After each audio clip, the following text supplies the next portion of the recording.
Hello and welcome to this week's Idiom of the Week. This week we will be looking at the idiom sit on the fence.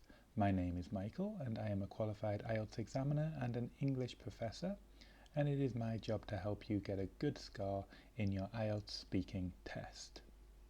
One way we can get a good score is by focusing on the vocabulary section of the IELTS score. And if we have a look at Band 7, we can see that they mention idiomatic vocabulary. This is repeated in Band 8 and Band 9. So if you would like to get a Band 7, Band 8 or Band 9 in vocabulary, you must use idiomatic language.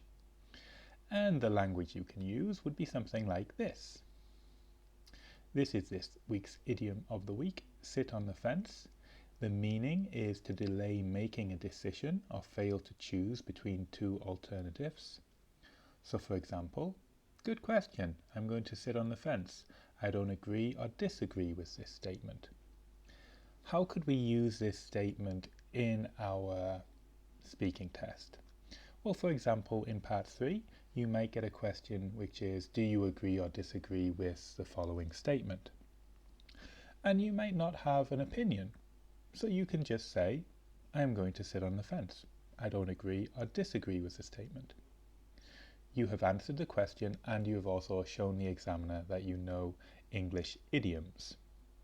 Please try and use this idiom in your preparation, and if you have any comments, please leave comments in the comments section of the video, and if you would like a private lesson with me, you can contact me on Kakao Talk, Skype or WhatsApp.